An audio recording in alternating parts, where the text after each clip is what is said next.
नमस्कार, खबरवाला में आपका स्वागत है। मैं हूं कमलेश गढ़िया। हाल ही में मंदसौर में शिव महापुराण कथा का आयोजन किया गया था और पहली बार मंदसौर में श्री विष्णु महापुराण कथा का आयोजन होने वाला है। झारखंड के बोकारो से कथावाचक गुरुदेव श्री भगवतानंद जी मंदसौर पधारे हैं। हम सीधे इनसे चर्चा करते हैं। गुरुदेव, स्वागत है आप। श्रीमन नारायण। गुरुदेव, कब से आयोजन होने वाला है और क्या रूपरेखा है इसकी? कार्यक्रम का आयोजन अक्षय नवमी से कार्तिक पूर्णिमा पर्यंत 7 दिवसीय सत्र के प्रावधान में किया गया है। मध्याह्न 1 बजे से लेके 4 बजे तक कथा का सत्र रहेगा और जो भी सनातन धर्मानुरागी जन शास्त्रगत विषयों में प्रश्न करना चाहते हैं उनके लिए 4 बजे से लेकर संध्या 5 बजे तक प्रश्नोत्तरी सत्र भी रहेगी, जिसमें कोई भी व्यक्ति जो सनातन धर्म के संदर्भ में शास्त्रगत जिज्ञासा रखता हो वह सीधा प्रश्न कर सकता है और जो भी शास्त्रीय समाधान मेरी दृष्टि में उपलब्ध होगा वो हम व्यासपीठ से प्रदान करेंगे। कार्तिक मास में विष्णु पुराण की कितनी महत्वता है और अधिकतर लोगों को क्यों सुनना चाहिए? हमारे सनातन धर्म में जितने भी शास्त्र हैं, वेद, स्मृति, पुराण, आगम आदि, महाभारत, रामायण इत्यादि, सबों का जो प्रधान उद्देश्य है वह मनुष्य के साथ साथ सभी प्राणियों का कल्याण करते हुए उन्हें परम श्रेयस की प्राप्ति कराना। विष्णु पुराण का स्थान महापुराणों में अत्यंत श्रेष्ठ है और साथ ही साथ इसके भाग के रूप में विष्णु धर्म पूर्व एवं विष्णु धर्मोत्तर पुराण ये भी प्राप्त होते हैं। तो तीनों को मिला देते हैं तो श्लोक संख्या 23,000 के पार जाती है। ऐसे महापुराण में देखें तो लगभग 7,000 श्लोकों वाला विष्णु पुराण प्राप्त होता है। कार्तिक मास भगवान विष्णु को समर्पित मास है। स्कंद पुराण में इसका महात्म्य वर्णित है, इसमें व्रत विधान इत्यादि भी वर्णित है स्कंद पुराण के कार्तिक महात्म्य में। और भगवान विष्णु संबंधी मास होने से यह भगवान विष्णु प्रबुद्ध भी होते हैं। जो हम लोग भगवान की जो शयनी एकादशी, देवशयनी एकादशी आषाढ़ में मनाते हैं, तो भगवान कार्तिक में पुनः प्रबुद्ध होते हैं, जगते हैं। इस प्रकार से शास्त्रोचित प्रमाण उपलब्ध हैं। तो भगवान विष्णु के प्रति जो आस्था रखते हैं वैसे व्यक्ति भगवान विष्णु से संबंधित विष्णु पुराण की कथा सुने और वैष्णव धर्म के अनुसार कल्याण के भागी बने। इस निमित्त विष्णु पुराण का आयोजन किया गया है। साथ ही जो अन्य देवताओं के उपासक हैं, भगवान महादेव, भगवती दुर्गा, भगवान गणेश, भगवान सूर्य, भगवान हनुमान जी के जो उपासक हैं, उनके निमित्त भी इस महापुराण में तत्वतः शास्त्रोचित कर्तव्यों का प्रतिपादन किया गया है। इसलिए अन्य संप्रदायानुसार आचरण करने वाले भी इस महापुराण के श्रवण से समान रूप से लाभान्वित होते हैं। एक जानकारी है कि 4 वर्ष की उम्र में आपने गीता जी कंठस्थ कर लिया था। बहुत कम देखने में आता है कि इतने कम उम्र के बच्चे धार्मिकता की ओर बढ़े या शास्त्रों की ओर बढ़े। कैसे आपने शुरुआत की और कैसे अभी तक करते आ रहे और क्या उम्र आपकी वर्तमान में है? जो मेरी देह की अवस्था है वो लगभग 25 वर्ष तो पार कर गई है। 20 मार्च 1997 से आप जोड़ लें तो जो अवस्था प्राप्त होगी वही शरीर की भी अवस्था है। मैंने गीता जी को याद नहीं किया, स्मरण नहीं किया। मेरे माता पिता बताते हैं कि जब मैं गर्भ में था तो मेरे माता पिता गीता का, भागवत का पठन पाठन किया करते थे और मेरे पिताजी बताते हैं कि जब मेरी वाणी प्रस्फुटित हुई तो मैंने संपूर्ण श्रीमद् भगवद गीता का सस्वर पाठ किया, जो आज भी मुझे कंठस्थ हैं।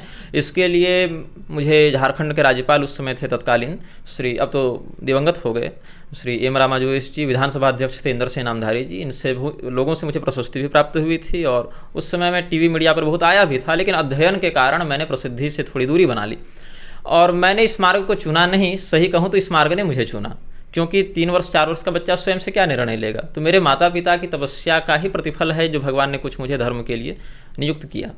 अच्छा, एक चीज़ देखने में आती है कि चाहे भागवत कथा हो, शिव महापुराण कथा हो या विष्णु पुराण कथा हो, एक युवा पीढ़ी इन कथाओं से अक्सर दूर रहती है।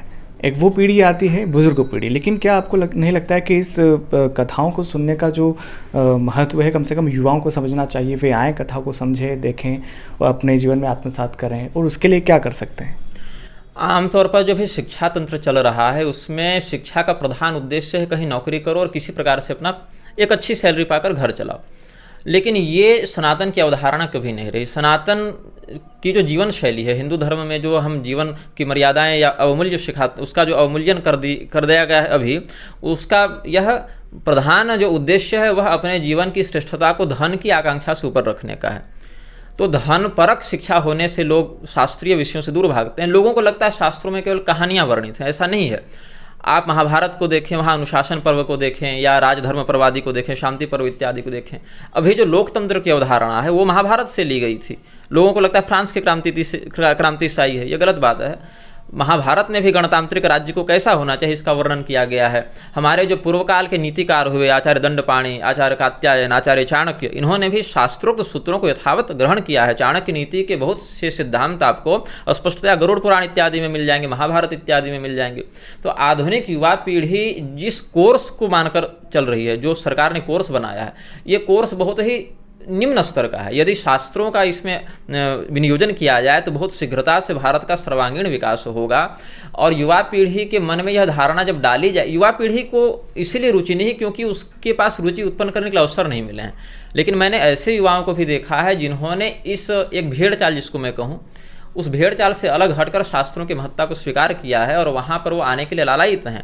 लेकिन जब तक आप शास्त्रीय सिद्धांतों को कैरियर से नहीं जोड़ेंगे तब तक युवा इसमें नहीं जुड़ेगा। वृद्ध इसीलिए जुड़ते हैं क्योंकि उनका जीवन एक प्रकार से एक लंबी पारी समाप्त कर चुका है। अब उनके पास कुछ बनाने के लिए नहीं है, लोक में परलोक बनाने के लिए है, तो वे जुड़ते हैं। लेकिन शास्त्र में युवाओं की रुचि तब आएगी जब उन्हें पता चलेगा कि शास्त्रगत सिद्धांत से हम लोक भी बना सकते हैं, परलोक के साथ साथ। व्यासपीठ की महत्वता आप बता रहे थे, कैसे क्या? व्यासपीठ भगवान वेदव्यास जी की परंपरा में एक बहुत ही सम्माननीय शब्द है और इस पर बैठने वाले की योग्यताएं बहुत ही स्पष्ट रूप से शास्त्रों में वर्णित हैं। शास्त्रों के तत्व का व्यवहारगत चिंतन, ये नहीं केवल पढ़ लेना, अपितु पढ़ने के बाद, समझने के बाद आचरण में लाना और तब व्यासपीठ पर बैठकर प्रचार करना, यह हमारी परंपरा रही है। व्यासपीठ पर बैठने वाला व्यक्ति मानो स्वयं वेदव्यास जी का प्रतिनिधि बनकर लोगों को धर्म का उपदेश कर रहा है। तो प्रतिनिधि स्वयं जब तक आचरणगत सिद्धांत को नहीं समझेगा वह बता नहीं सकता। तो लोगों को व्यवसाय और कर्तव्य के मध्य भेद पता होना चाहिए। व्यासपीठ पर बैठकर धर्मोपदेश करना ब्राह्मणों का, संतों का कर्तव्य है, व्यवसाय नहीं है। तो इस पीठ पर बैठकर कोई व्यक्ति यदि कोई ऐसी बात कह रहा है जो शास्त्रोचित नहीं है, अपितु शास्त्र विरुद्ध जा रही है, या अपना प्रभाव जमाने के लिए शास्त्र की मर्यादा के विरुद्ध जाकर कह रहा है, तो ऐसे व्यक्ति को व्यासपीठ पर बैठने का अधिकार नहीं है। और यदि वह बैठ भी जाए तो प्रबुद्ध जनता को चाहिए कि उसको प्रोत्साहित न किया जाए। वर्तमान में ऐसा हो रहा है, आपको नज़र आ रहा है कि व्यासपीठ पर बैठ करके लोग अरंगल बातें कर रहे हैं या शास्त्रों की परिभाषा को ही बदला जा रहा है? अगर 100 लोग बैठ रहे हैं तो 90 तो यही कर रहे हैं, जिसकी आपने आशंका व्यक्त की है। अच्छा, अंतिम सवाल, मंदसौर की जनता से क्या अपील करेंगे? मंदसौर की जनता हो या कहीं की भी हो, अगर वह सनातन धर्म से जुड़ी है तो मैं यही कहूँगा कि शास्त्रगत सिद्धांत आपके जीवन में उसी प्रकार से अनिवार्य होने चाहिए जैसे आपकी प्रत्येक श्वास। जिस प्रकार से श्वासहीन होकर, श्वासा सार शरीरस्य, शरीर का सार श्वास है, यदि श्वास ही नष्ट हो जाए तो व्यक्ति 2-3-4 मिनट में ही अपने प्राणों को छोड़ देता है।